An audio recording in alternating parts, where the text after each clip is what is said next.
라이프타임 생체 시기의 비밀, 수면, 건강, 삶의 혁명을 불러올 최적의 시간을 찾아서 러셀 포스터, 선데이 타임스 베스트셀러, 영국 아마존 1위, 빌 브라이슨, 파이낸셜 타임스 가디언 추천, 강연 880만 뷰, 대단한 책이네요. 라이프타임.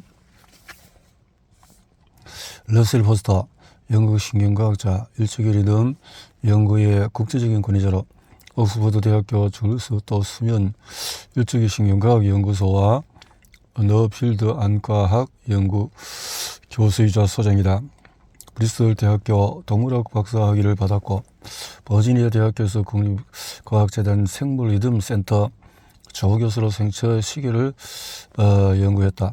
런던 임페리얼 칼리지 의학부의 분자 신경과학 교수 학장, 현재 주로 빛이 수면 각성 리듬 어떤 영향을 끼치는지 연구하며 우주여행을 위해서 생체 리듬을 조정하는 나사의 연구에도 참여하고 있다. 영국 왕립협회의 물리학 생명과학 학제간의 저널이 인터페이스 포커스의 편집장을 맡고 있다.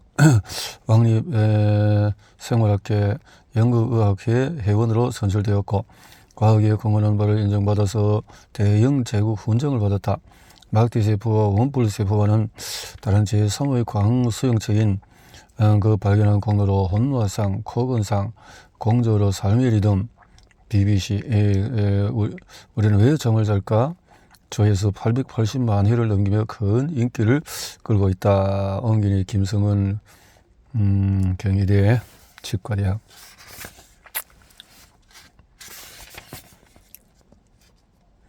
수면 건강 삶의 혁명을 오는 최적의 시간을 찾아서 러셀 포스터, 도리네이미 포스터를 추모하며 서문에서 인생은 무엇보다 두려울 필요가 없다. 마리 퀴리의 이야기를 했네요. 40년 전 브리스톨 대학교 동물학을 공부하던 학부생 시절에 나는 과학자가 되고 싶다고 생겼지. 그것이 어떤 의미고 무슨 일을 하는지 거의 모르고 있었다. 목적이 불분명하고 자유분방한 내 어린 내 속에 생체 시기는 그저 모호한 개념에 불과했다. 그러다가 학부생 졸업한 때 생체 리듬을 주제로 한 국제과학의 자원봉사로 참가했고 대부분 믿기 어려울 정도로 관대하게 세계관을 내주었다. 여러 면에서 나의 성장 중요한 경험이었고 나는 스펀지처럼 과학을 받아들였다. 나도 모르는 사이에서 이 학회는 내 평생의 관심사를 교정하고 빠르게 등장하고 있던 생물학적인 시간이라는 과학 분야를 연구하는 이 국제학회의 일원이 되고 싶다는 야망을 펴주었다. 지난 수십 년 동안 우리 삶을 지배하는 생체 시계와 21세기간 생물학의 적의 과학에서 흥미진진한 새로운 발견들이 폭발적으로 늘어났다. 이 책에서 나는 생체 시계와 수면의 과학을 상자에서 꺼내어서 놀랍고도 흥미진진한 발견들을 열불이게 선보이려고 한다. 해서 이 책의 정보를 이해하고 나면은 10대와 노년층에서 회복 수면을 취하는 데 어려움을 느끼는 이유, 기분과 의사결정 능력이 오전과 오후에 차이가 생기는 이유, 야간 교대 근무를 하는 사람이 이혼할 위험이 더 높은 이유 등 타인의 행동도 더 잘 이해할 수 있을 것이다. 과학적인 내용의 일반화가 불가능한 것은 아니지만 우리 각자가 서로 다르기 때문에 평균 값으로 접근하는 것이 오해를 낳을 수 있음을 이 책 전반에서 강조했다. 예를 들어서 여성의 평균 생리 주기는 28일이지만 실제로 28일 주기를 가진 여성은 15%에 불과하다. 우리의 생체 시기와 수면 생활학은 신발 크기에 비교할 수 있다. 한 사이즈가 모든 사람의 발에 맞을 수는 없는 노릇이다. 그럼에도 모든 사람에게 같은 사이즈 신발을 강요한다면 그것은 어리석은 일뿐만 아니라 잠재적으로 해롭게 작용할 수가 있다. 수면과 일상의 리듬은 유전화, 생리학, 행동, 환경으로 생겨나고 우리의 대부분의 행동과 마찬가지로 하나로 고정되어 있지 않다. 이런 리듬은 우리의 행동, 환경과 상호작용하는 방식이 태어나서 나이가 드는 과정에 의해서 변화된다. 유아기에서 노년이 될 때까지 우리의 생체 시기와 수면 패턴은 큰 변화를 거는다. 하지만 이런 노화 관련 변화가 꼭 나쁜 것만은 아니다. 우리는 수면에 대한 걱정을 멈추고 차이가 꼭 더 나빠지는 것만은 아님을 받아들여야 한다. 자, 이렇게 멜라토닌, 세로토닌, 설방울샘, 이 책 전반에서 내가 전해라는 메시지는 한 명의 개인이자 사회의 구성으로서 우리 모두는 생물학적인 시간에 관한 새로운 과학적인 지식을 이해하고 그것을 바탕으로 행동하려고 노력해야 마땅하다는 것이다. 하지만 왜 굳이 그런 것까지 신경 쓰여 살아야 할까? 해야 할 일은 많은데 복잡한데 생체의 시기의 흐름은 우리는 원하기도 인간의 생물학을 초월한 존재로 여겨 원하는 것을 원하는 시간을 어떻게라도 할 수 있다고 생각한다. 이런 가정이 밤낮없이 돌아가는 현대 사회를 뒷받침하고 있다. 야간 근무 노동자가 없으면 우리 경제는 유지되지 못한다. 그렇지. 당연한 이야기지만 우리는 원하는 일을 원하는 시간 아무 때나 할 수는 없다. 우리의 생물학은 24시간 생체 시계에 지휘를 받는다. 이 시계는 우리에게 언제 자고 먹고 생각하고 다른 여러 가지 필요한 일을 하면 좋은지 충고를 해준다. 그래서 우리는 수천 가지 존재가 특정 순서에 따라서 켜지고 꺼져야 한다. 그리고 단백질, 효소, 지방, 탄수화물, 호르몬 등의 화합물이 정확한 시간에 흡수분해, 대사, 생산되어야만 성장, 복제, 대사, 운동, 기억, 형성, 방어, 조직, 복구 등이 이루어진다. 이를 위해서는 하루 종일에서 올바른 시간에 적당한 행동이 이루어지도록 준비되어 있어야 한다. 생체시계와 과학은 생물학과 의학에서 상대적으로 새로운 분야지만 그 기원은 생각보다 훨씬 오래전인 1720년 대말의 식물 연구로 거슬러 올라간다. 그 대성은 미모사 보디카라는 라틴어 이름을 가진 식물이었다. 그 이름은 부끄러움, 수줍음, 움츠러듦이라는 뜻이다. 드미랑은 미모사의 파리가 깜깜한 얼음 속에서 며칠이 걸쳐서 주기적으로 접혔다가 열리는 모습을 관찰하고서 놀라움을 금치 못했다. 이 주기적인 활동을 유도하는 것이 빛의 변화가 아니라는 것이 분명했다. 그렇다면 무엇이란 말인가? 온도일까? 1759년에 다른 프랑스 과학자 앙리 디아멜 디몽소가 하루의 온도 변화를 조사해왔다. 그는 미모스를 항상 어둡고 온도가 일정한 소금 강산으로 가지고 왔다. 그의 150년에 걸쳐서 일정한 조건에도 정확히 24시간은 아니지만 24시간의 시간에 가까운 리듬으로 지속되는 일상 리듬이 여러 식물과 동물을 관찰했다. 사람들은 1960년대까지도 이 바이온의 전장 가치를 깨닫지 못했다. 이 분야의 선구자 중에서 한 명인 위리겐 아쇼프는 안데우스의 지하 벙커를 지었다. 독일 바이에른주의 안데우스 마을에는 1455년에 맥조를 양조해온 베네딕트 수도원이었다.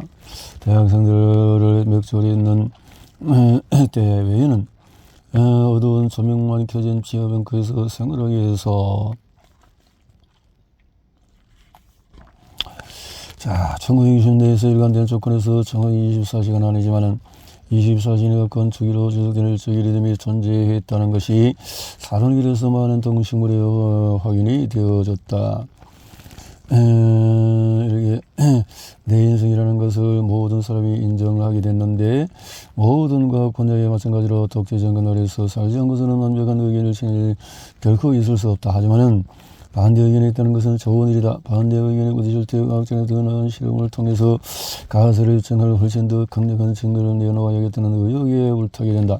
가장 저명한 반대론자는 시카고 노스웨스턴 대학교의 프랑크 브라운 교수였다. 그는 생체 리듬이 전작이 우주선 혹은 알려지지 않은 다른 어떤 힘 같은 지구물리학적인 주기에 의해서 만들어진다고 믿었다. 브라운의 핵심 논거도 일리가 없지가 않았다. 그는 어떤 생물학적인 메커니즘도 온도와 독립적일 수 없다고 주장했다. 온도가 올라가면 생물학적인 반응의 속도도 올라가고 온도가 내려가면 반응 속도도 내려간다. 하지만 시계가 정확하게 시간을 지키려면 그런 반응 속도가 항상 일정해야 한다는 것이 그의 주장의 골자였다. 내부 시계가 존재하면 시간을 알 수 있을 뿐 아니라 시간을 예측하거나 적어도 환경에서 규칙적으로 일어나는 사건을 예측할 수가 있다. 수면 모드, 지금까지 내부 일정의 시계의 본질적인 특성 세 가지 중에서 두 가지를 다뤄봤다. 시계는 정확히 24시간 주기가 아니라 그보다도 조금 빠르게 혹은 조금 늦게 돌아간다. 이런 면에서 보면 일정 리듬은 매일 조금씩 시간을 조정해 주어야 실제 시간을 정확하게 따라잡을 수 있는 할아버지의 낡은 기계식 시계와 비슷하다. 매일 재설정해 주지 않으면 머지않아 시계가 표류하면서 환경의 밤낮 주기와 어긋나게 될 것이다. 리듬에서 수면의 중요성은 우리 24시간 리듬에서 가장 두드러진 것은 수면, 극성, 주기이지만 초기에 내가 참석했던 학교에서 수면에 대해서 이야기하는 사람은 찾아보기가 힘들었다. 수면은 명확한 해답을 얻기에는 너무 모호한 주제로 보였다.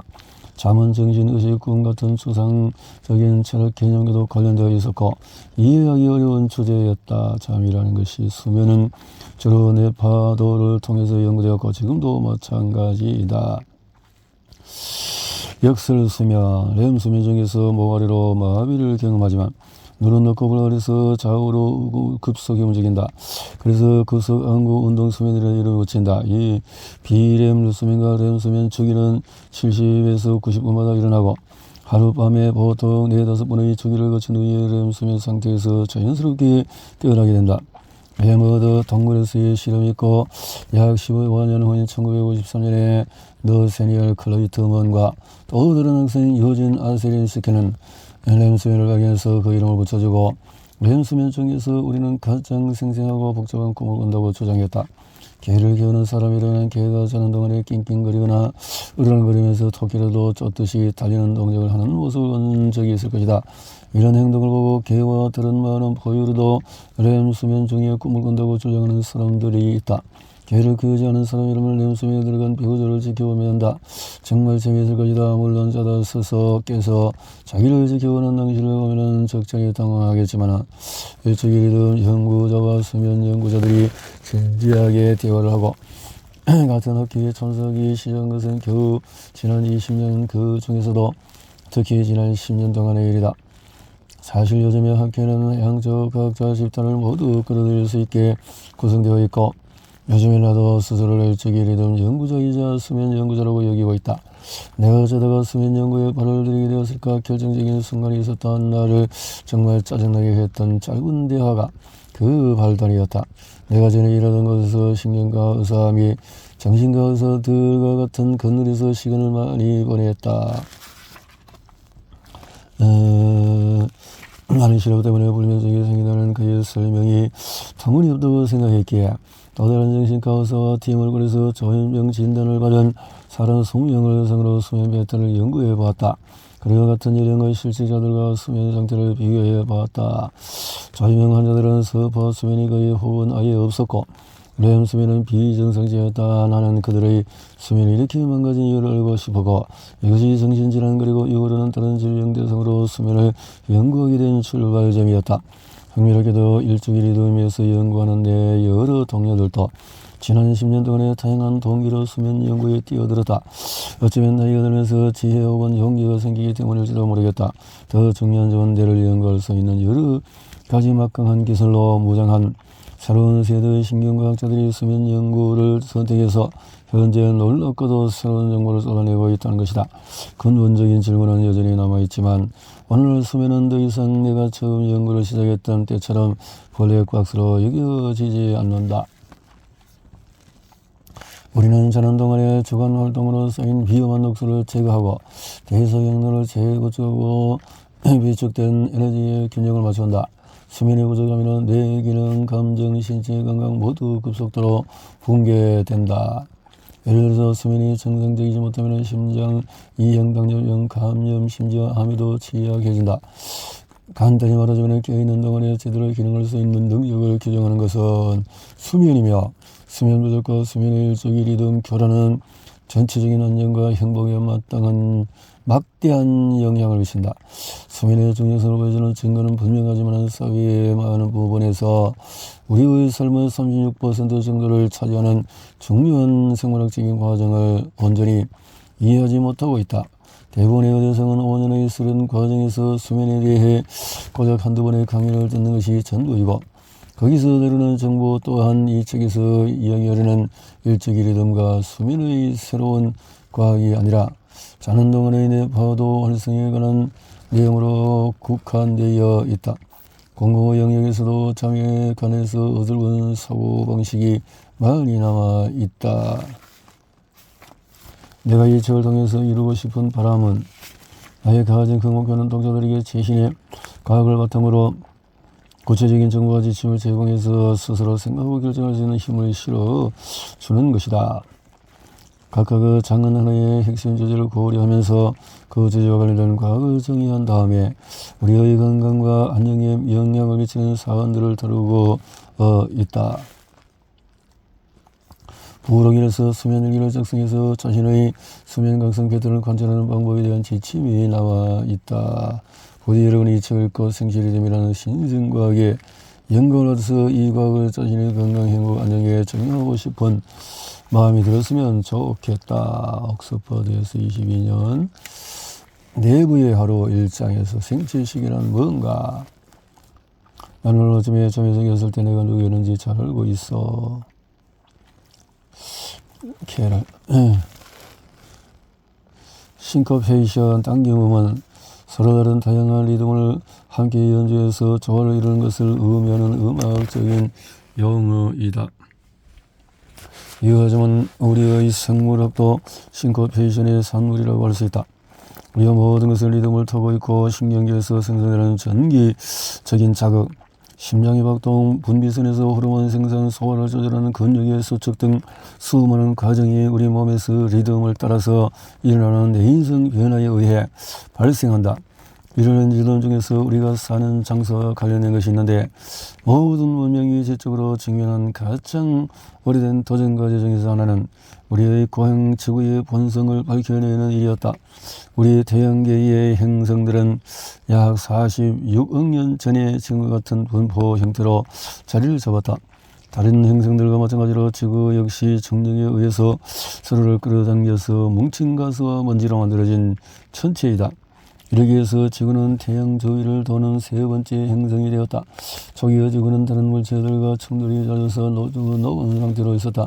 사실 원시 지구는 테이아라는 화성체의 전체와 거대한 충돌이 있었던 것으로 추정이 된다. 다른 태양계가 형성되고 약 1억 년 후에야 이 충돌에서 나온 분출물로부터 만들어진 것으로 보이는데 이 충돌이 지구의 자전축을 통해서 지구가 지금처럼 태양 둘레를 도는 공전축과 23.4도 정도 기울어지게 되었다. 하지만 이 축이 몇 도의 정도의 흔들림은 존재한다. 23.4도의 기울기 덕분에 태양 둘레를 도는 동안에 1년 주기의 계절선언이 생겨난다. 1년 중에서 일부 기간에는 북반구가 태양을 향해서 기울어져 있고 남반구는 태양에서 먼 쪽으로 기울어져 있다. 그러다가 6개월 후에는 상황이 뒤집힌다. 여기서 중요한 점은 달의 중력, 기울어진 인구의 자전축 잡아주어서 흔들림을 몇 개도 이내로 조정해준다. 결론적으로 오늘 우리는 24시간 특별히 정확히는 24시간 56분 4초의 자전축을 지닌 나이가 약 45억 년 살 동안의 상대적으로 안정된 리듬을 따르는 행성에서 살고 있다. 약 6년간 전 복잡한 생명체가 처음으로 등장했을 당시에 하루의 길이가 1리터 정도밖에 안 되었다. 지구의 속도가 느려지고 있는 것이다.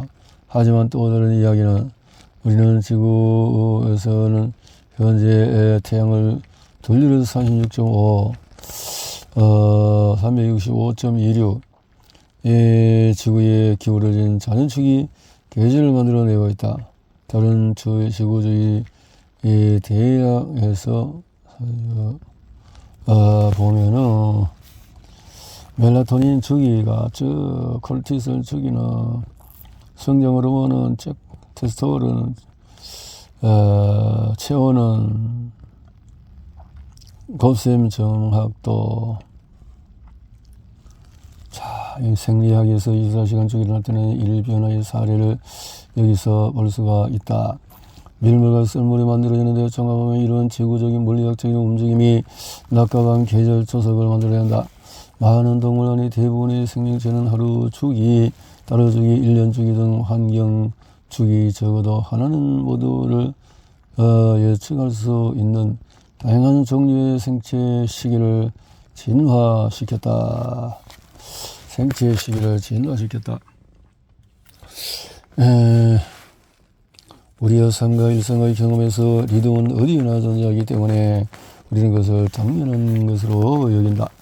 생리학은 생명체의 작동 방식을 이해하는 학문이다. 이것은 세후 안에서 일어나는 분자 과정 생경계의 작동 방식, 호르몬의 조절, 다양한 신체 기관의 기능, 다양한 형태의 행동이 만들어지는 원리를 연구하는 광범위한 분야이다.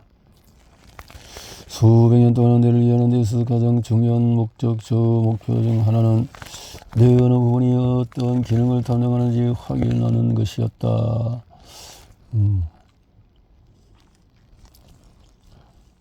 사람과 모두 이 포유 위에 존재하는 이 마스터 시계는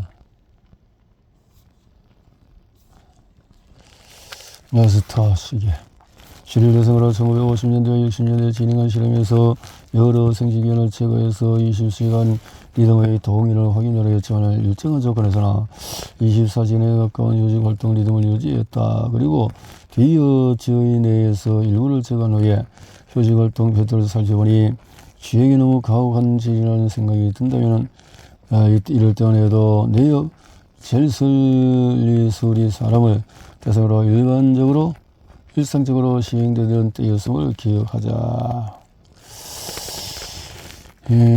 돌비 앞에서 얘기했듯이 SCN에는 약 5만 개 정도의 뉴런이 들어있다. 놀라운 것은 사람의 뉴런이 자체적으로 시기를 갖고 있다는 점이고, 이것 역시 지실험에서 밝혀졌다. 이 실험에서는 제2의 그린을 계획을 세워서 분리해서 세포 배양을 했다. 2017년 미국 칠산의 세 연구자 제프리 C. 홀, 마이클 로스베스가 작동 원리를 발견한 탓에 공로를 인정받아 노벨상을 수상했다. 사람의 두개를 속에 있는 위치와 뇌의 외면에서 쉽게 확인할 수 있는 내면력 등등이 있고, 사람에게 로스베시 영은 사람도 아니고 생쥐도 아닌 우리와 아주 먼 동물 친척인 초파리를 대상으로 연구했는데, 여름과 가을 걸어 주변에 몰려다니고 우리가 보자마자 생각도 없이 손바닥으로 쳐 죽이는 그 작은 파리 말이다. 초파리는 유전자에게 어떻게 생리학과 행동이 등장하는지 절대 흔히 사용되는 모발 생물 중에서 하나로 남아있고, 이 고리는 다음과 같은 단계로 구성이 된다. 세포 핵 안에 있는 식이 유전자가 식의 단백질 생산에 필요한 틈을 만들기 위해 메시지를 생성한다. 식의 단백질 생산과 분해의 24시간 주기는 수많은 유전자를 끄고 켜는 작동을 한다. 흥미롭게도 식이유전자에 나타나는 작은 변화가 우리의 생체 시기가 아침형, 저녁형 혹은 순간형 어느 유형인지를 관련있다. 아침형 혹은 정달새형은 아침 일찍 자고 일찍 일어나는 것을 선호하고, 한두 개의 식이유전자에서 일어난 변화 때문에 생체 시기가 더욱 빠른 것으로 보인다. 이와 대조적으로 저녁형, 올빼미형은 생체 시기가 느려서 늦게 자고 늦게 일어나는 것을 선호한다. 그러니까 부모는 우리에게 물려준 유전자를 통해서도 여전히 현재를 살아가고 있다. 포유류는 CSCN이 마스터 시기로 작동하지만 그게 유일한 시기는 아니다. 1998년 플로리다 한 학교에서 제네바 대학교의 윤리 시블레가 BSCN 세포에도 시기가 있다는 연구 결과를 발표하던 때를 나는 기억하고 있다. SCN이 말초 시기를 동조화하는 데 사용하는 신경 경로가 무엇인지 아직 불분명하지만, SCN이 온 곳의 서로 다른 조직과 기관을 표적으로 무수히 많은 고유의 신호를 보내는 것이 아니면 밝혀졌다. 일주일이 시스템은 24시간 밤낮 주기의 다양한 요구에 맞추어서 몸을 미세하게 조정해 준다. 이렇게.